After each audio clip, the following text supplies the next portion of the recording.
Lucky number 13. Hell of a flight for Starship. While it is floating in the water,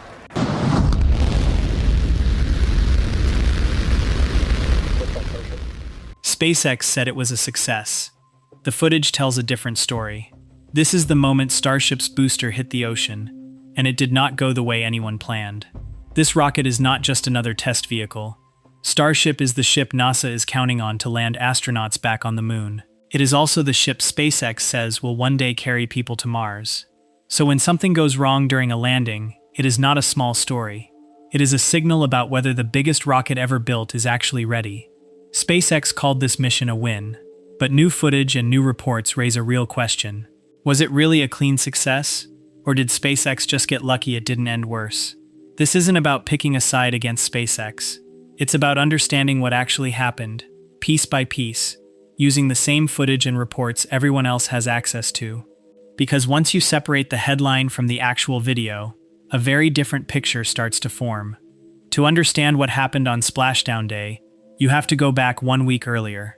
This was the 13th test flight of Starship, and the second flight of a brand new upgraded design called Version 3. Version 3 is bigger, more powerful, and completely redesigned compared to earlier Starships. The first launch attempt was set for July 16th. Everything looked normal right up until the final second. At the very last moment, the flight computer stopped the countdown on its own. 4 of the Super Heavy booster's 33 engines failed to ignite properly. Reports indicate the problem came from the engine's liquid oxygen turbopumps. Investigators pointed to something called an off-nominal spin response, caused by moisture that built up inside the pumps, and then froze when it touched the super-cold rocket fuel. In plain terms, ice formed in exactly the wrong place, at exactly the wrong time. Turbopumps are the components that force fuel into the engines at extremely high pressure, and if they spin up incorrectly, the whole engine can fail to start. With 33 engines packed into one booster, even a handful of turbopumps behaving strangely is enough to stop the entire launch. The launch was called off less than 1 second before liftoff. At that point, the rocket was already fully loaded with more than 11 million pounds of fuel. Elon Musk confirmed the cause within hours and said 2 engines would be removed and replaced. But here's where it gets more serious than a simple delay. This wasn't the first time this exact booster design had engine trouble. The previous flight, Flight 12, had already suffered engine failures during its own landing attempt back in May. That booster lost several engines after separating from the ship and came down hard, rather than landing under control. So going into this new attempt, SpaceX wasn't just fixing a one-time glitch. They were trying to prove the same booster design wouldn't fail the same way twice. Engineers pulled the 2 damaged engines and replaced them completely. They also ran a fresh ground test on the pad, firing the new engines before committing to another launch attempt. That kind of extra caution isn't normal for a routine test flight. It suggests SpaceX itself wasn't fully confident the fix was simple. A second launch attempt was scheduled for July 23. That one didn't fail because of the rocket. It failed because of the weather, pushing the flight back 1 more day. By the time July 24th arrived, expectations were high, and so was the pressure. This flight needed to prove 2 separate things at once. First, that the engine ignition problem from the scrub was actually fixed. Second, that the booster landing failure from the previous flight, back in May, wasn't going to repeat itself. 2 very different problems, on 2 very different parts of the same rocket, both needing to go right on the same day. Outside observers were watching closely too. Space news outlets had been covering every delay in real time, and viewers online were already asking the same question this video is asking now. Would version 3 finally prove itself, or repeat its own history? But the story everyone remembers from that day isn't the one SpaceX told first. On July 24th, Starship finally lifted off from Starbase in South Texas. For the first few minutes, everything appeared to go according to plan. The Super Heavy booster separated cleanly from the upper stage, called Ship 40. It performed its flip maneuver and began its return toward the Gulf of Mexico. Meanwhile, the upper stage carried something Starship had never carried before: 20 real Starlink satellites ready for actual deployment in space. Every previous Starship flight had only carried mock satellites, built for testing weight and shape, not real function. This time, the payload was real. All 20 satellites deployed successfully, which SpaceX called a major milestone. Up until this flight, every satellite Starship carried was just a stand-in, built to test weight and balance, never meant to actually work in orbit. This time, the satellites were fully functional Starlink V3 units, the newest generation of SpaceX's internet satellite network. That distinction matters, because it's the difference between a rocket that can fly and a rocket that can actually deliver something useful into space. For a rocket company, that shift is a huge deal. A test vehicle proves it can survive a flight. A working delivery vehicle proves it can start making money and building the network it was designed to support. 6 of those satellites were fitted with external cameras. Their job wasn't communication. Their job was to photograph Starship's heat shield tiles from the outside, while still in space. That detail matters more than it sounds like at first. Engineers still don't fully trust the heat shield to survive repeated flights without damage. The heat shield is the layer of tiles covering Starship's belly, designed to protect the vehicle from the extreme heat of re-entry. If tiles crack, shift, or fall off during flight, the ship underneath can be exposed to temperatures it was never built to survive. Past Starship flights have shown tile damage after landing, which is part of why SpaceX still isn't confident this problem is fully solved. Getting outside footage of the tiles, while Starship is still in flight, is data they can't get any other way. Ground cameras and onboard sensors can only show so much. A satellite flying alongside Starship, watching it from the outside, gives engineers a viewpoint they've never had before on a real flight. After deployment, Ship 40 coasted for a while, then attempted something new. It tried to relight one of its engines mid-flight, a maneuver needed for future missions.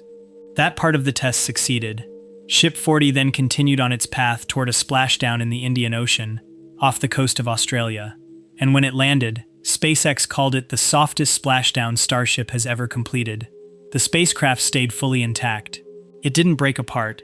It gently tipped onto its side and floated on the surface of the water, still transmitting data back to mission control.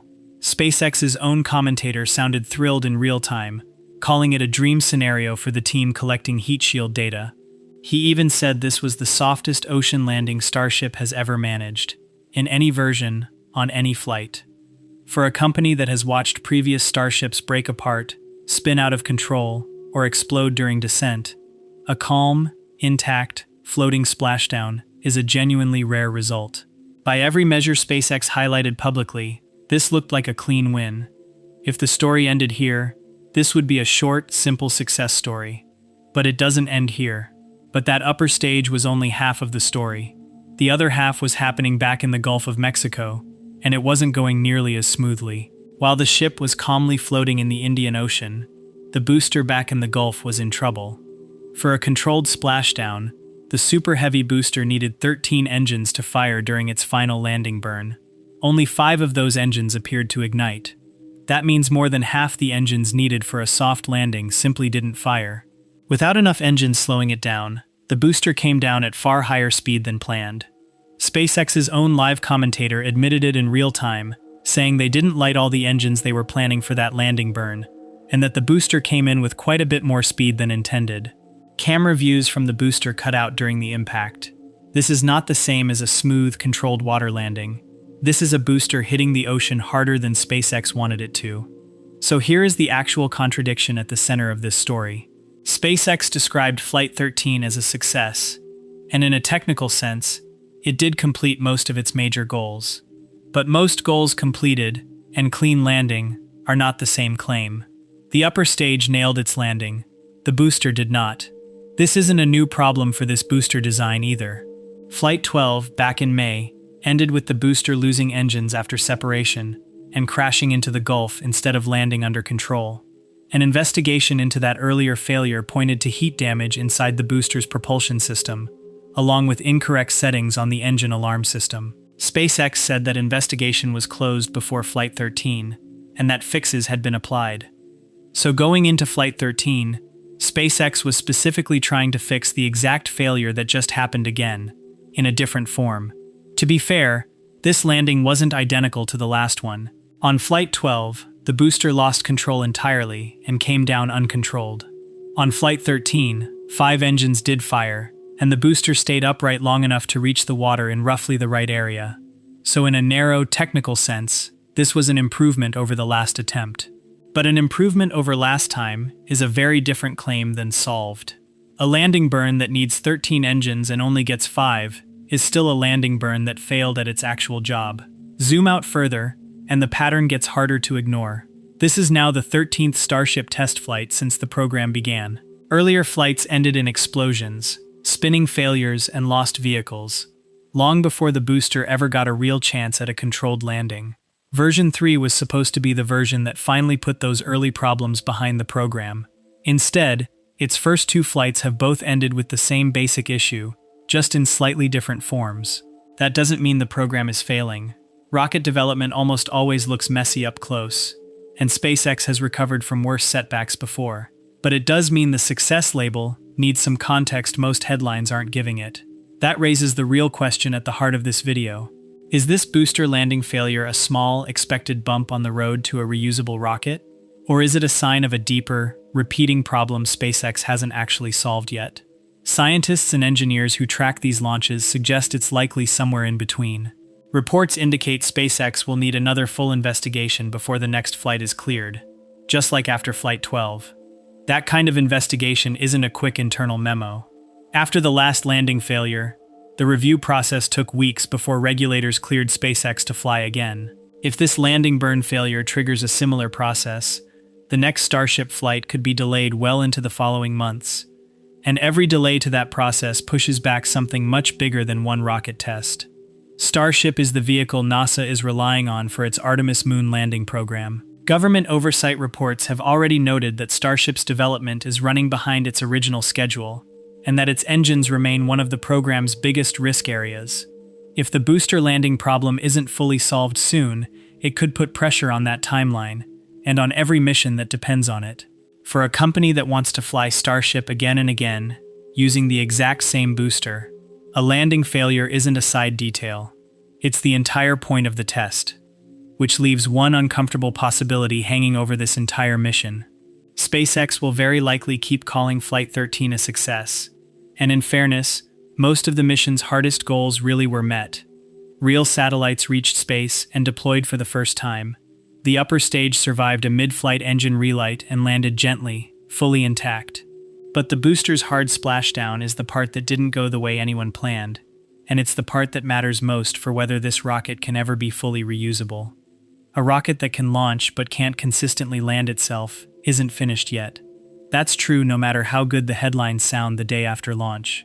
Reusability was always the entire promise behind this design, not just reaching space once, but flying the same hardware again and again at low cost. Every hard splashdown is a booster that likely can't simply be refueled and flown again, which means the core economics behind Starship are still unproven in practice. So the question isn't really whether Flight 13 worked, it's whether SpaceX can fix this exact same landing problem before it costs them more than an engine.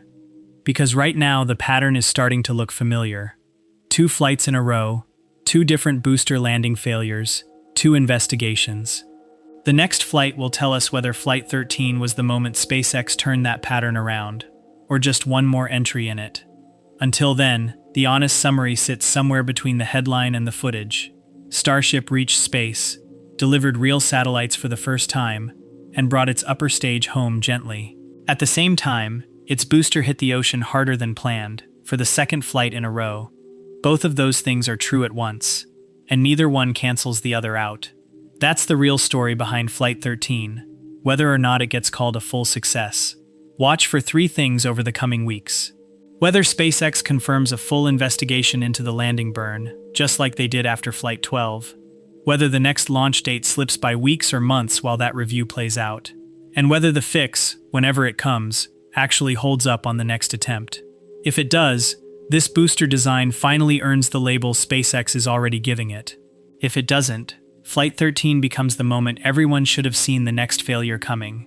If you found this breakdown useful, hit like on this video, and subscribe to the channel for the next update the moment SpaceX announces what really happened to that booster.